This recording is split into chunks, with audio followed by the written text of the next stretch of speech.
sir. Is it okay now? Can you hear me now? Yes, sir. Yes, sir, much better. Okay. Okay, so let's go for the topic called Summer of the Beautiful White Horse, which is written by William Saroyan. Uh, do you have some idea like what this title justifies? have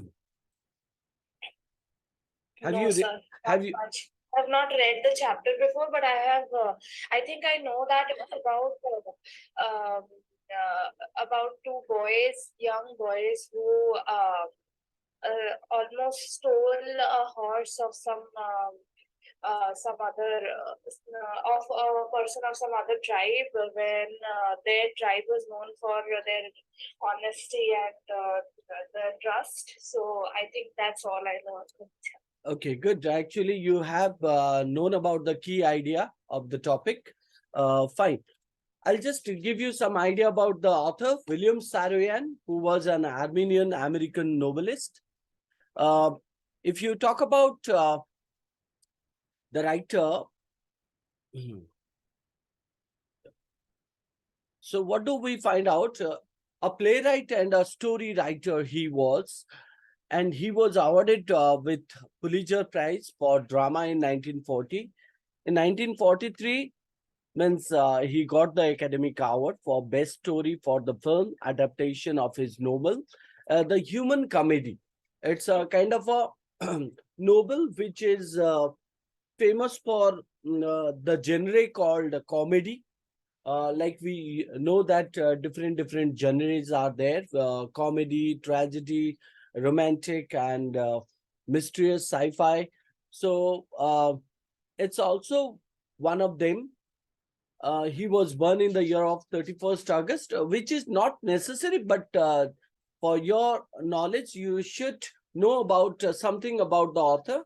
The key idea you can remember here is called as a William Saroyan, was an Armenian American novelist and a playwright, a story writer. That's all. And he got the Pulitzer Prize art. Now, let's move to the next one. The next one is indicating about the title. The title, Summer of the Beautiful White Horse, which is clearly indicating about what? The title seems, you can see that where it is given the complete ideas about how the title is an ideal one and a justified one. The title seems quite appropriate for the timbre of the story. Initially, one can suggest that it is set in a summer season, like time period. And we talk about the Summer of the Beautiful White Horse, whose main characteristics are the boys, who can focus on the horse and are not necessarily burdened with the school work.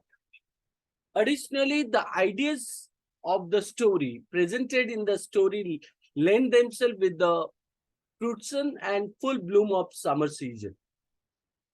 These ideas relate to the maturation. So when you talk about maturation, it indicates about the maturity, or called as somebody who got into the kind of a age where he understands what is right and what is wrong. Beside maturity, experiences and collegiality. So we understand the meaning of experiences. Definitely experiences that you collect in the kind of an environment where you uh, live, and collegiality is called as association. So the story Summer of the Beautiful White Horse revolves around this beautiful white horse. So it means it's not um, only about the two boys, it's about the beautiful white horse also. If we can see for a moment why this is so important to the boys, that's called as a why this is so important means we are talking about the beautiful white horse.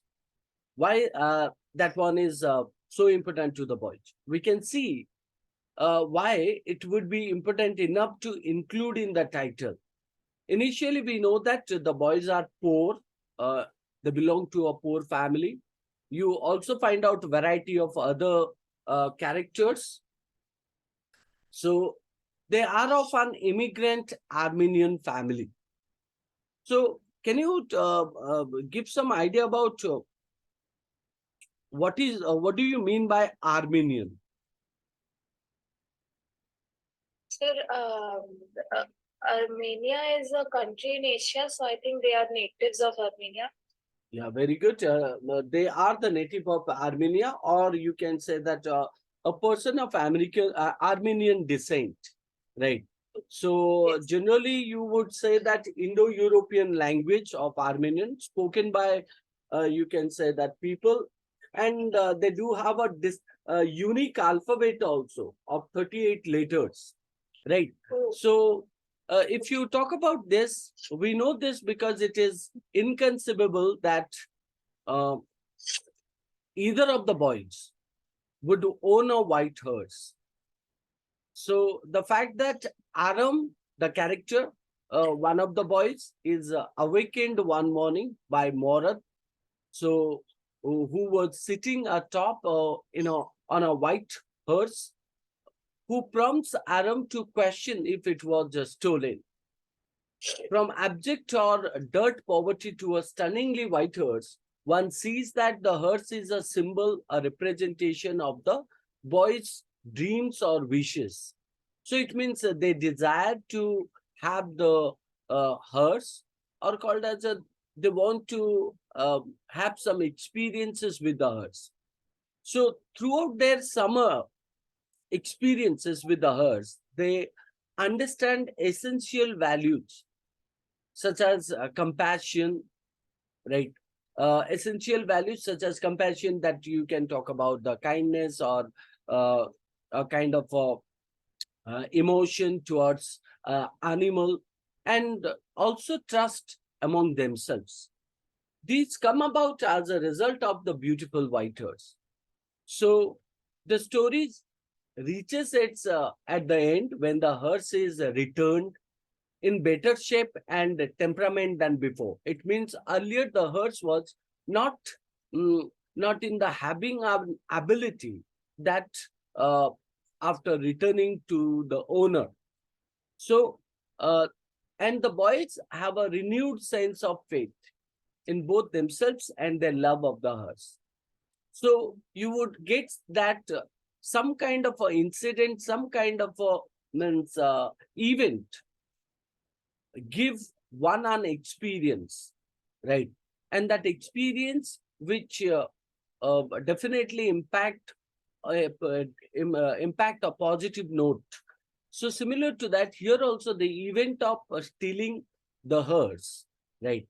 So and spending some moments, some days with the hearse changed the mindset of these two boys, and also have a kind of a means a positive behavior uh, because of this hours. So that's a short story. It is nothing but a short story, which is aptly titled for each part of it relates to an experience within the story. So therefore, we consider Summer of the Beautiful Whitehurst, where the characters, these two boys, and the Whitehurst, in which the whole story revolves and provides some beautiful notes. Okay, coming to the next one. If you go to the introduction, The Summer of the Beautiful Whitehurst is a short story which is written by William Saroyan and was published within the collection called as My Name is Aram.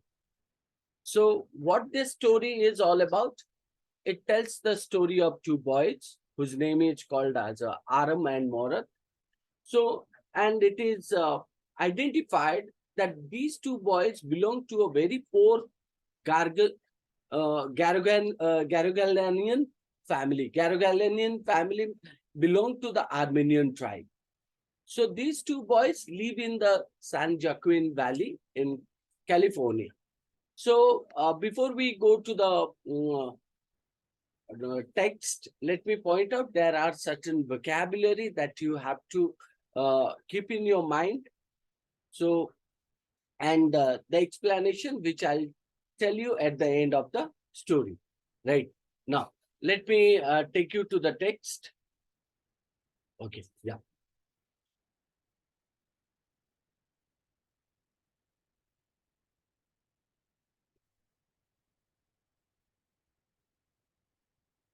So the story begins with the idea called as a one day back there in the good old age when I was 9. So you could say that it would be the speaker who was 9 years old, and the world was full of every imaginable kind of magnificence and life uh, that was still a delightful and mysterious dream. So the speaker who was 9 years old and he was telling about the world, that was something called as a beautiful according to him, and magnificence. Magnificence is indicating that something which is uh, excellent, and the life was still a beautiful and mysterious. So he talked about his cousin whose name is Morat, who was considered crazy. So crazy in the case of what, not like mentally abnormal. So you could say that notorious by nature, right? Yes. So, and you would say that a kind of a very strong in ability, strong in confidence, and having a positive note in the crazy sense. So, what's considered crazy by everybody who knew him except me. So, came to my house at 4 in the morning and woke me up tapping on the window of my room. So, you would draw from the first paragraph that uh, the speaker present the idea about himself, and he was telling about how the story began. So the story began with Morad, his cousin. So he stated about his age, and also he was telling about Morad, um, and how one morning, means he came and he um, knocked on the window of his room. So and said, Aram, he said. So who? Morad. Morad said, Aram, he said. I jumped out of bed and looked out of the window. I could not believe what I saw. So it was Aram who experienced something which he could not believe. It was not morning yet, but it was summer, and with the daybreak, not many minutes around the corner of the world. It was light enough for me to know I wasn't dreaming. So we all know that what summer in summer season, morning would be something like a very early, and it's something like you would find out 5 or 6 o'clock in the early morning could be seen like uh, daybreak in the summer season. So here also you would find out that Aram felt himself that he was not dreaming, and he saw something which made him surprised. He stated, my cousin Morat was sitting on a beautiful white horse. I stuck my head out of the window and rubbed my eyes because he was in a means a sleepy. He was in sleepy, so that's why means he thought that he could not see something clearly, so he rubbed his eyes. Um, and yes, he said in Armenian, it is a horse. It You are not dreaming. Make it quick if you want to ride.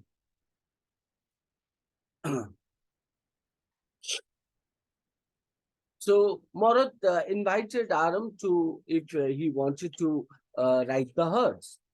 So I knew my cousin Morat enjoyed being alive more than anybody else who had ever fallen into the world by mistake.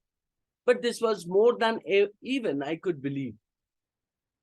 So the the speaker here stated about means his understanding about his cousin whose name is Morat, and he thought that Morat was a full of lively boy, so who had ever fallen into the world by mistake, but this was more than even I could believe.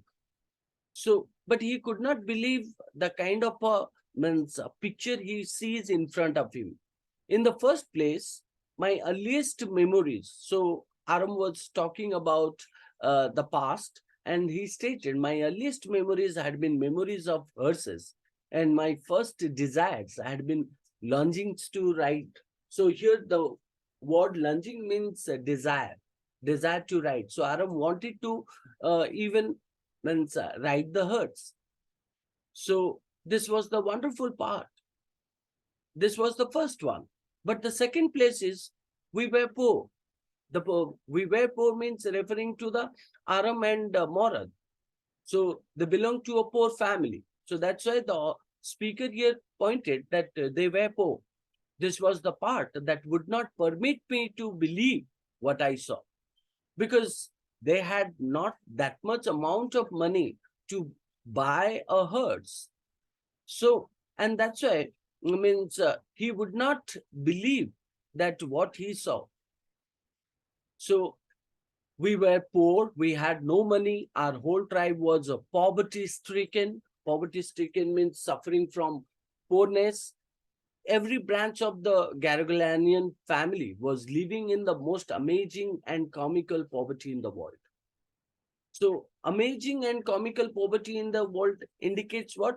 Now they live in a means a kind of a life which will be called as a surprising to everyone, despite they were living in a means a poverty situation. Nobody could understand where we ever got money enough to keep us with food in our bellies. Not even the old men of the family. Most important of all, though we were famous for our honesty, so you could get the idea that Gargalanian family belonged to the Armenian tribe, were famous for what? Now, their honesty, their loyalty, their trustworthy, uh, uh, and also they had been famous for their honesty for something like 11 centuries. It's not about the present day. It's about means a decade, or sorry, not a decade, 11 centuries. Even when we had been the wealthiest family in what we liked to think was the world, we were proud first. So honesty next, honest next, and after that we believed in right and wrong. None of us would take advantage of anybody in the world, let alone still. So he could not believe that Morat could do such kind of a thing. Why did he narrate such kind of what means uh, philosophy? He stated such kind of a philosophy to make the identity of Gargalanian family. He described or he narrated this whole philosophy to point out that nobody could point a finger on this Armenian tribe. Why? Now, because they were famous for honesty and loyalty, trustworthiness, right? So, in that case, means forget about mm, stealing, right? So nobody even take any kind of advantage or chance uh, of anybody in the world. So that's why even they belong to the poor family, even they live in the poverty. Uh, so, but they didn't care about the money. They knew that means they would get some kind of some amount of money to fulfill their bellies, right? So therefore, you would find out Aram's uh, thought about a kind of a ambivalent or a kind of a confusing or a chaos in his mind uh, about Morad when he found out that the hearse with him. Consequently, finally, even though I could see the hearse so magnificent, there's something called as so beautiful, even though I could smell it so lovely, even though I could hear it breathing, so exciting. So he was just describing the description of the hearse. Uh, so he was telling that the hearse was magnificent. He could feel the kind of a smell, so lovely, and he could hear it breathing, so exciting. So he stated that he could not believe the hearse had anything to do with his cousin Morat, or with me, or with any of the other members of our family, asleep or awake, because I knew my cousin Morat could not have bought the hearse. And if he could not have bought it, so the inference or the conclusion drawn, he must have stolen it.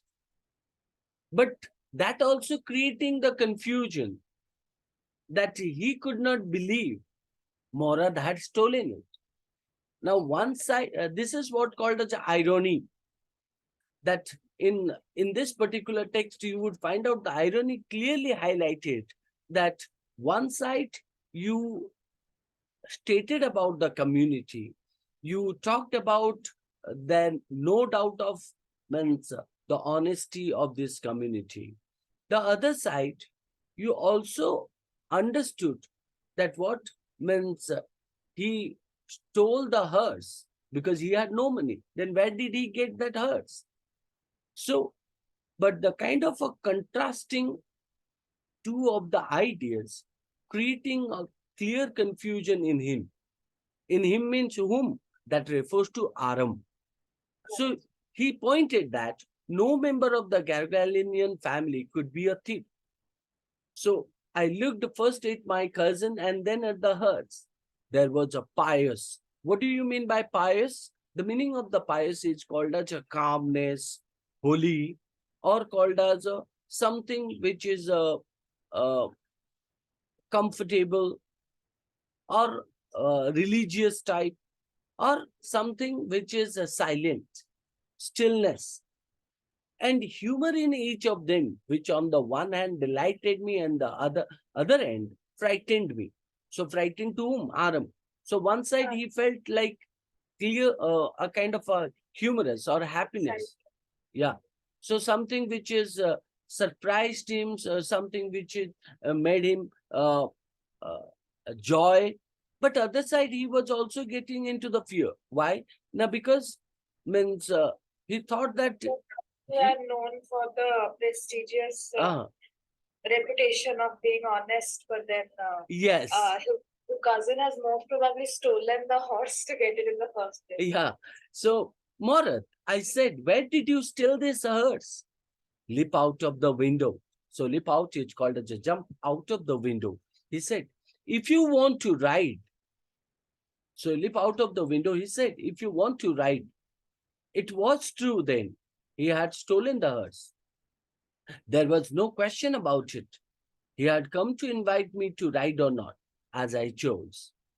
So, well, it seemed to me stealing a horse for a ride was not the same thing as stealing something else, such as money. For all I knew, maybe it wasn't stealing at all. If you were crazy about horses, the way my cousin Morad and I were, it wasn't stealing. It would not become stealing until we offered to sell the horse, which of course I knew we would never do. Now, hello. Yes, sir. So you would find out here in this particular case. So what do you find out? The author, the speaker again came into the another contrasting thought that called as a means he understood that means Morad had stolen the horse, but at the same time he was justifying that it was not a stolen one. Why? Now he believed that stealing hers and uh, stealing other things for using of it and also keeping it permanently is a different one. So he was giving an example of money, that you steal money and you spend it for your own purpose. So it's a different. So, and they understood that they were not going to means sell the hearse. They were going to ride the hearse, and after that they're supposed to return it. So that's why he believed that it was not a stealing one. Right. It wasn't stealing. It would not become stealing until we offered to sell the hearse. So, and they understood that they would not do it. Let me put on some clothes, I said. All right, he said. But hurry. Am I audible? Yes, sir. So I lived into my clothes. Um, so I jumped down to the yard from the window and jumped up onto the hearse behind my cousin Morad. So it means Morad was riding the hearse and Aram was uh, behind him. So that year we lived at the edge of the town on Walnut Avenue. Edge of town means called as a. So they were living um, near nearby the town, and they started moving through the herds at the side of the town on Walnut Avenue. Behind our house was the country. So here the country means called as um, a kind of a place which is uh, desert. Desert is called as abandoned. So vineyards, orchards, irrigation ditches, and country roads. You would find out vineyards is called as plants which are uh, taken the support of other trees and uh, sprayed everywhere. Even orchards, irrigation ditches, even the places have beautifully designed for water to be supplied, and country roads. In less than 3 minutes, we were on Olive Avenue. And then the hearse began to trot. So the air was new and lovely to breathe. The feel of the hearse running was wonderful. So Aram was getting the experience of riding the hearse. So my cousin Morad, who was considered one of the craziest members of our family, began to sing. I mean, he began to sing. It's called as he's singing. He was roaring, loudly shouting, and it was something like the speaker is stated about. He started singing. Every family has a crazy streak in it somewhere, and my cousin Morat was considered the natural descendant of the crazy streak in our tribe. Before him was our uncle Khushru. So it means he started describing that the kind of means, family. So he pointed about Morat. So he was considered the natural descendant of the Krejestrik in our tribe. Krejestrik in our tribe means indicating about the kind of a notorious behavior, or called as some kind of a behavior which is not been accepted, right? So, and he was the natural descendant means his means such kind of a behavior is something called as a genetic one. So genetic one means has been handed over to him by his means ancestor. So so in that case, you would find out what kind of a behavior Morad had. It's called as a craziness. So before him was our uncle Khosru, right? So Khosru is who he was considered as the uncle, another character, and an enormous man, huge or a big man with a powerful head of black hair, and the largest monsters in the San Joaquin Valley. So it means nobody have that amount of or that big monsters that he have. So he was a man. So now look at the description of Khosru, Uncle Khosru, right? How he was described. He was a big man with a powerful head of black hair, largest monsters in the valley. He was a man so furious in temper. It means he got immediate anger, and he also made others irritable, or called as a frustration. So impatient that he stopped anyone from talking by roaring. So while he was making a conversation with others, at the same time he could stop somebody and shout loudly. So, and what is his a habitual statement? So who's a habitual statement? Uncle Khosrow's a habitual statement. It is no harm, pay no attention to it. So that is called as a usual comment that Uncle Khosrow made to others. Now you could find out this is called as a humorous one here.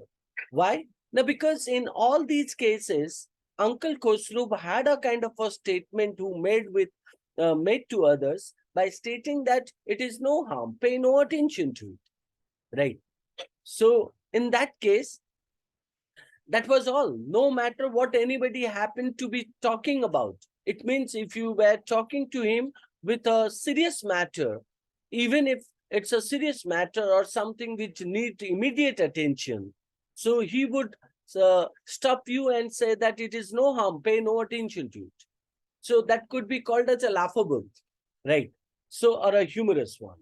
So no matter what anybody happened to be talking about, once it was his. Now the speaker here made a kind of a incident that happened, and where how Uncle Khosrow made a comment.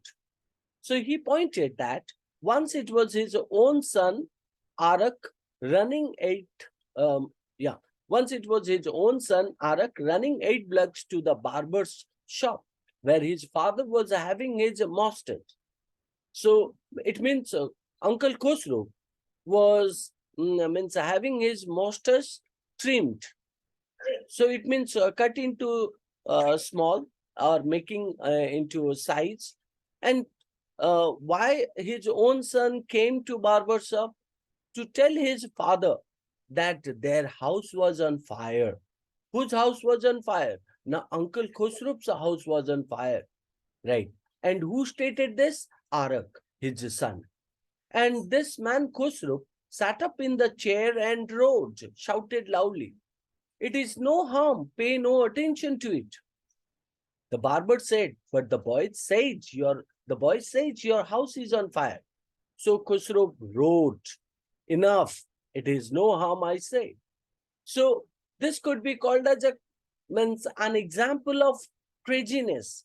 And that's why means it is proved that what means Morat's uh, act, Morat's act is no less than a kind of a craziness. So therefore, to prove that what Morat belongs to this particular community, where the kind of a behavior is handed to him by his ancestor. And one of the example is Uncle Khosrow. So my cousin Morat was considered the natural descendant of this man. This man means Uncle Khosrow. Although Morat's father was a Jora, who was a practical and nothing else. So you would not find out that um, it applies to everyone. So Aram wanted to confirm that craziness was not applied to everyone. So like Morat's father, Morat might be the crazy, but his father was a Jorab who was practical and nothing else. That's how it was in our tribe. A man could be the father of his son's place, but that did not mean that he was also the father of his spirit. Now, this one is a beautiful line which clearly stated that means the kind of a quality that presents in the son is not the compulsion to be present in the father. Maybe the blood is same, or means both are genetically, related or blood related, but their spirit, that's something called as their thoughts, their attitude, their behaviors would be completely distinct or called as a different. So that is what. And therefore you could see that the speaker here clearly highlighted that how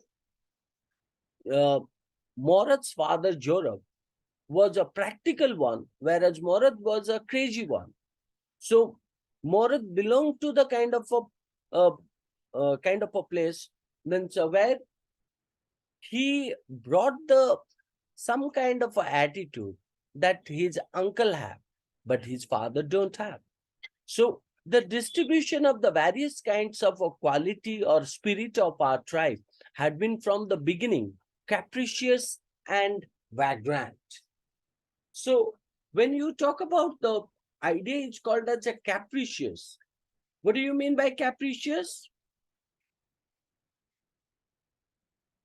Sir, I have no idea. Yeah, it's something called as a, sudden mood or sudden behavior or uncountable changes of mood or behavior. That is called as a capricious. So it is stated that the distribution of various kind of means behavior of our tribe that had been from the beginning. So it's completely dependent upon the what? That's something called as a uh, unaccountable changes of mood or behavior, right? Or means you would find out that unpredictable also. The meaning of capricious can be called as unpredictable. So even vagrant also stated the same kind of ideas that a person without a settled home or regular work, so maybe moving from one place to the other place and lives by in a kind of a state called as a poverty. So you would find out that uh, here it is clearly stated the various kind of attitude present in the tribe. The tribe might be the poor. The tribe might be considering as the what, living by begging, moving from one place to the other place. But they do have a, capricious in attitude or called as an unpredictable attitude. So we wrote, now after that the speaker came to the present situation and stated, we rode and my cousin Morat sang. So his singing is like roaring. For all anybody knew, we were still in the old country, where at least according to some of our neighbors, we belonged. So we allowed the horse run as long as it felt like running. So at last my cousin Morat said, get down, I want to ride alone. So Aram here asked, will you let me ride alone? So that is up to the hearse. My cousin said, means Morat said, get down. That is up to the hearse, means if the hearse is in the condition to ride you or make you ride, so then you can. So, but so far, get down. So let me ride the hearse alone. The hearse will let me ride, I said. So we shall see. He said, don't forget that I have a way with a hearse. I have a way with a hearse means I have means I have got this horse and I would like to get the experience of riding. Well, I said anyway, you have with a horse, I have also. So for the sake of your safety, he said, let us hope so. Get down. All right, I said, but remember, you have got to let me try to ride alone. So Aram also requested uh, Morat for it. I got down and my cousin Morat kicked his heels into the hearse. Kicked his heels means what? Allow the hearse or make the hearse to move forward into the hearse and shouted, Wazire. So it's the kind of uh, expression which is used for making the hearse to run. The hearse stood on its hind legs, so snorted, making a kind of a noise also, and burst into a uh, furry up speed. That was the loveliest. Burst into a furry up speed. It's called as a means attempt or sudden attempt into a full speed, and that was the loveliest. That was the beautiful thing I had ever seen. My cousin Morat raced the hearse across a field of dry grass to an irrigation ditch. So, where did he go, Morad, actually? So, Morad raced the hearse across a field of dry grass to an irrigation ditch, crossed the ditch on the hearse, and 5 minutes later returned, dripping wet. So, the sun was coming up. Now it's my turn to ride. When Aram said, my cousin Morad got off the hearse. Right, he said. I jumped to the back of the hearse, and for a moment I knew the most awful fear imaginable. So he felt a kind of excitement in his inside, and also uh, he felt a kind of fear also because the hearse did not move. Kick into his muscles. My cousin Morat said, "What are you waiting for? We have got to take him back before everybody in the world is up and about." So you could see that uh, they got the hearse for their enjoyment and for the sake of what? Riding. So because they wanted to also return that hearse. So I kicked into the muscles of the hearse. Once again, it reared and snorted. It reared means called as a move frontward and made a kind of a sound. Then it began to run. I didn't know what to do. Instead of running across the field to the irrigation ditch, the hearse ran down the road to the vineyard of Dikran Halabian. So vineyard of Dikran Halabian means, so the vineyard is the, you could say that the place where um, all the agricultural cultivars happen. And this belonged to the person named Dikran Halbian, where it began to jump over vines. So the hearse began to jump over vines. The hearse jumped over 7 vines before I fell. So then it continued running. My cousin Morat came running down the road. "I'm not worried about you." So who said? Um, Morat said to Aram that, "I'm not worried about you." He shouted, "We have got to get that hearse.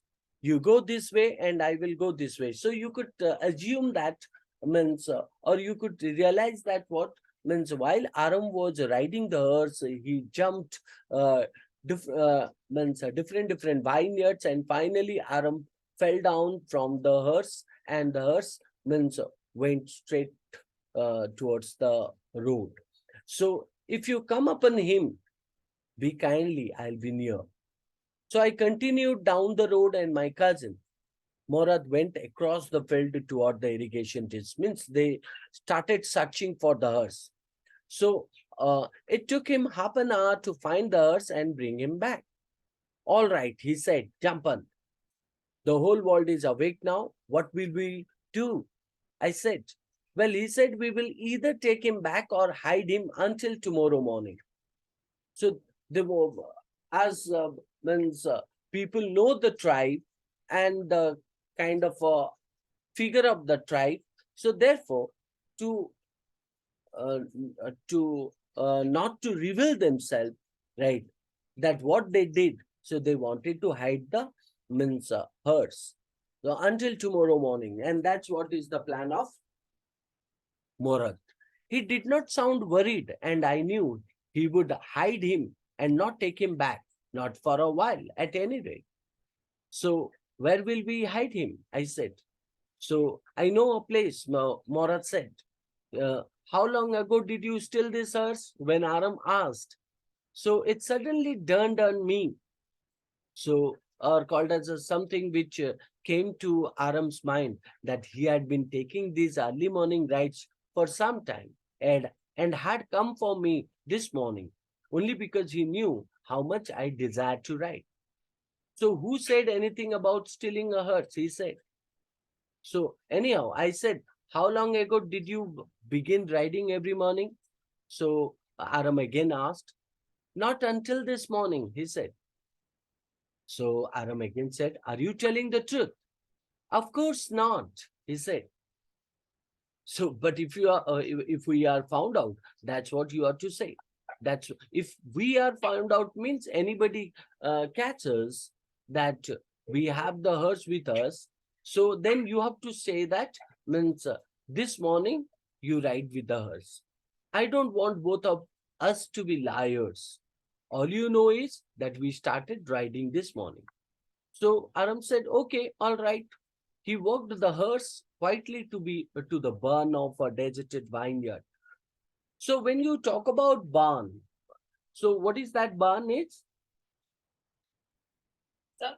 What do you mean by barn? BARN. It's a farm, right? Yes, sir. It's like a place where several animals can be found. Uh, Yeah, a large farm building used for storing grain, hay, Great. straw, And or for to housing livestock. food, etc. Yeah. So here you would find out that he walked the hearse quietly to the barn of a deserted vineyard. So that farm was means settled in the vineyard. So and that vineyard was deserted. Deserted means not to be used for many days or maybe for a long time. So which at one time had been the pride of a farmer named Fedvagian. So that barn belonged to whom? Now belonged to the another character whose name is called as a Fedvagian. So, and that barn was present in a deserted vineyard which was no longer used. There were some oats and dry alfalfa in the barn. So you could say that some amount of uh, food which will be helpful for the hearse. We begin walking home. It wasn't easy, he said, to get the hearse to behave so nicely. At first, it wanted to run wild, but as I have told you, I have a way with a hearse. I can get it to want to do anything I want it to do. Horses understand me. How do you do it? I said. I have an understanding with a hearse, Morat said.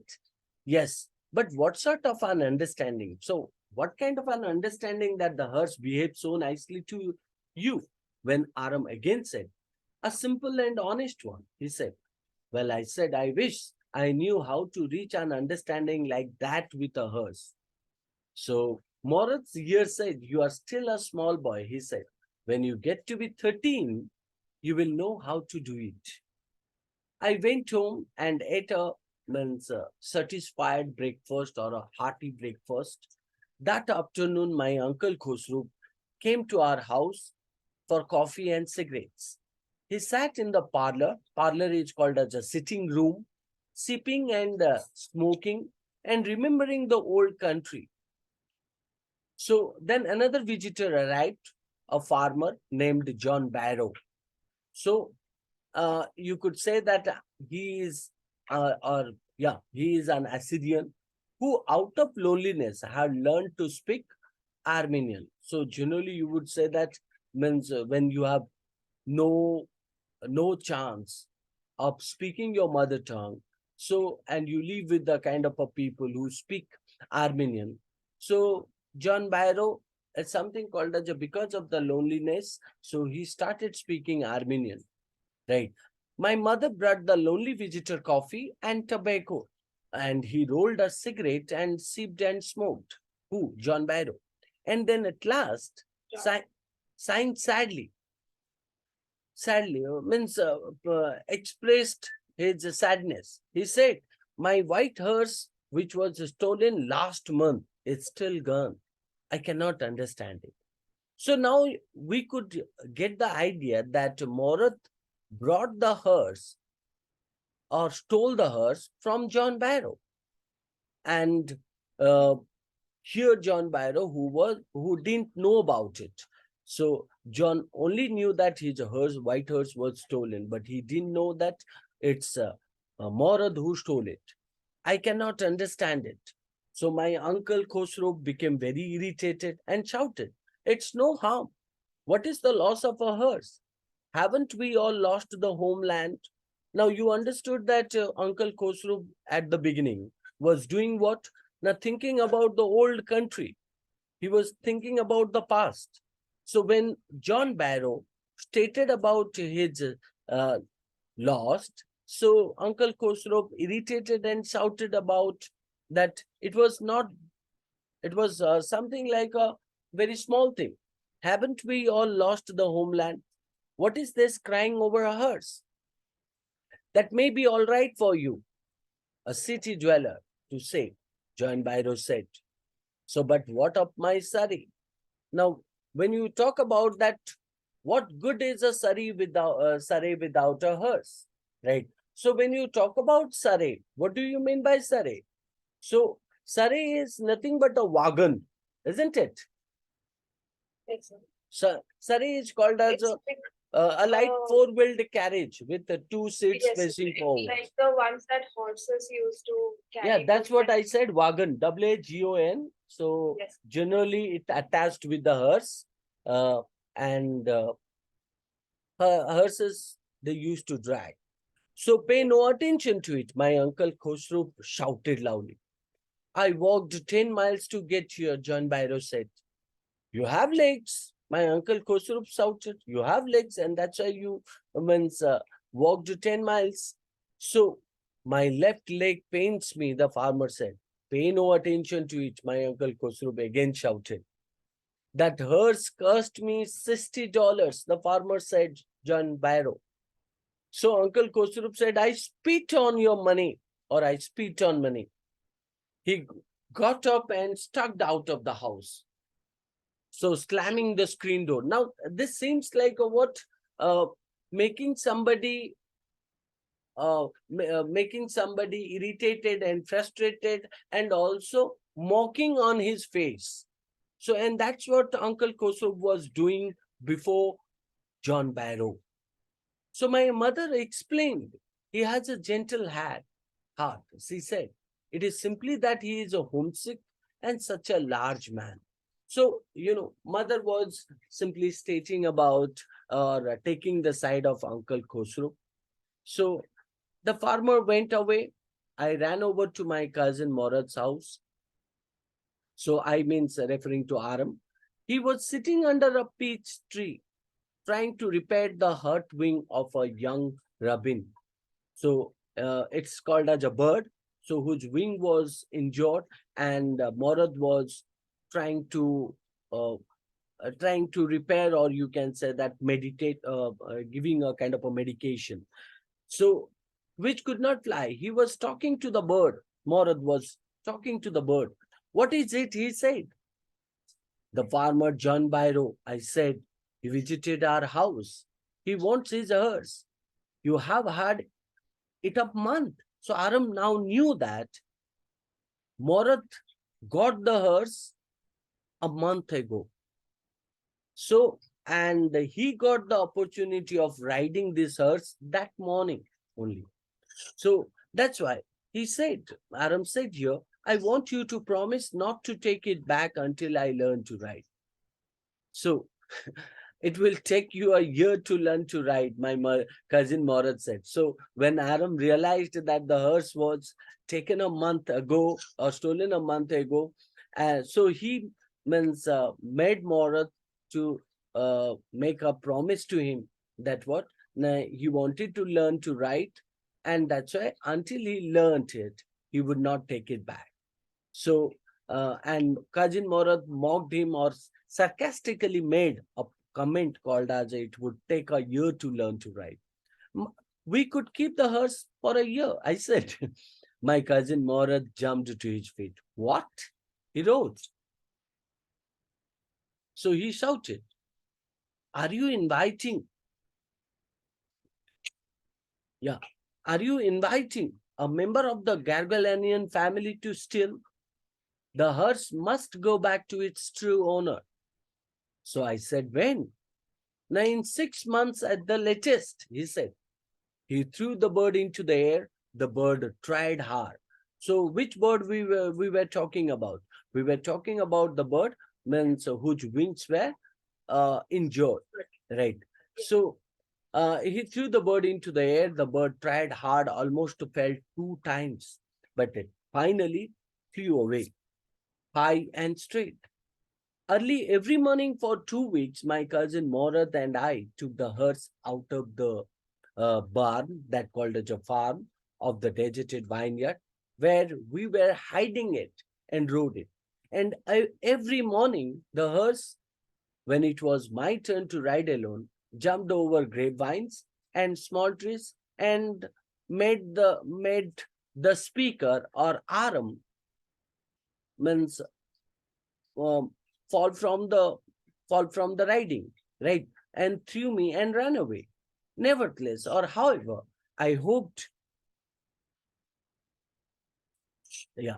So I hoped, nevertheless, I hoped in time to learn to ride the way my cousin Morad rode. One morning on the way to Fedvagian's deserted vineyard, we ran into the farmer John Barrow, who was on his way to town. So finally, they met the farmer John Byro. Let me do the talking, my cousin Morad said. I have a way with farmers. So he made a kind of a comment all the time, like uh, you understood Uncle Khosrow, who had a comment like it's no harm. So I know likewise, it. Morad also made a comment all the time. I have a way with hers. I have a way with the farmers. So like that. So you could feel the kind of a means, linking. Good morning, John Barrow, my cousin Morad said to the farmer. The farmer studied the hearse eagerly. Good morning. Eagerly means what he found. He found out the white hearse.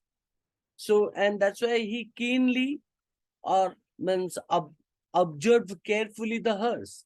Good morning, son of my friends, he said. What is the name of your hearse? It means the hearse was in front of him, but he could not identify that it was his hearse. Why? Now, because he had a strong belief that these community or this tribe could not steal his hearse. So that's why even if the hearse was his hearse was in front of him, so he thought that it was not his hearse, and it was the hearse of theirs. So my heart, my cousin Morat said in Armenian. So what is the name of your hearse? My heart. So John Byro said, a lovely name for a lovely hearse. I could swear it is the hearse that was stolen from me many weeks ago. May, may I look into his mouth? Morat said, of course. The farmer looked into the mouth of the hearse. Tooth for tooth. It means exactly same. He said, I would swear it is my hearse if I didn't know your parents. Now see that even if John Barrow realized that it was his hearse, but he could not make a doubt on them. He said that. Accept the fact that they might have actually stolen the horse. So I would swear it is my hearse if I did not know your parents. The fame of your family. So why? Now John Barrow here made the comment here. Fame of your family for honesty is well known to me. So he wanted to state the idea that the family is famous for what? Famous for the quality called honesty. But the horse is the twin of my horse. So he said that this horse is not mine. This horse might be the twin of my horse. So a suspicious man would believe his eyes instead of his heart. Good day, my young friends. So John Byro said. Good day, John Byro, my cousin Morad said. Early the following morning, we took the horse to John Byro's vineyard and put it in the barn. The ducks followed us around without making a sound. The ducks, I whispered to my cousin Morad. I thought they would bark. Whispered means called as a slowly spoken. So slowly said something to my cousin Morad. I thought they would bark. Who? The ducks. They would at somebody else. Right? He said, I have a way with dogs. Now again you would find out that I have a way with dogs. My cousin Morat put his arms around the hearse, pressed his nose into the hearse's nose, patted it, and then we went away. So finally they left. That afternoon, John Byro came to our house in his Surrey and showed me my mother the hearse that had been stolen and returned. So finally the hearse was returned to him. I do not know what to think, he said. The hearse is stronger than ever. So John Byro was giving a kind of a positive note about the hearse. The hearse is stronger than ever, better tempered too. I thank God, I thank God, my uncle Khosrow, who was in the parlor sitting room, became irritated and shouted, Quiet, man, quiet. Your hearse has been returned. Pay no attention to it. So with this, you could see the story ended. But before the story means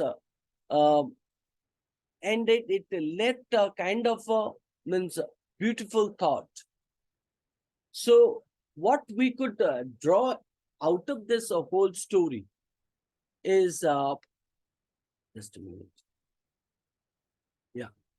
Just we get some ideas that what the characters and the kind of interactions, the kind of dialogue that have been played or made between or among these means uh, yeah, you can say that boys called as Aram and Morad, and means Uncle Khosrow with John Byrow. So and John Byrow with Morad. So that means made the story interesting and humorous. Beside it provides the kind of moral. It's a kind of a means it's a kind of a means a humorous story. So the story is very simple. Like you would find out means we understood that how Aram and Morad were cousins. Aram was 9 years old. Morad was 13. Like how do you know that Morad was 13? Is it given in the text? Now you would find out there was a conversation between Aram and Morad. So where Morad stated Aram that when you turn 13 years old, right, then you means get the kind of a quality called means understanding the animals, understanding other things. Like he used to say, no, I have a way with the dogs, I have a way with the horse, I have a way with the means people, like this. So both of them were fond of the horse riding. They belonged to the Gargalinian tribe of Armenians. So if you look into that, the narrator heard a tap. So and how means uh, he came to know about the means Morat's act. So and how did he give the philosophy on Armenian tribe and stated about Gargalanian family. Not only that, he also justifies the theft of Morat. Right. So giving a means good reasoning into it. So and we also got the kind of a means kind of a distinction in the Armenian family. So where we talk about means how this Armenian family, where you would find out means a father son and the son and uncle, so how they are related to each other with the matter of behaviors, with the matter of blood relationship. So where the speaker clearly stated that means the behavior is means similar to the uncle, and but at the same time the same behavior cannot be applied means on father.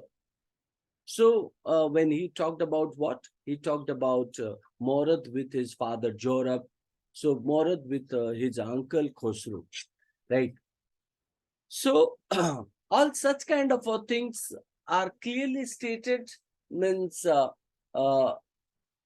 stated about what kind of Armenian tribe was all about, and it stated about means two different world, where means where you would find out that the speaker talks about the positive side and the negative side of the community. Fine. Did you understand the whole story? Yes, sir. Any question, any doubt that you would like to ask me? No, sir. Only, sir, it would be really helpful if you would share me a sort of like you shared the first like the first page about how like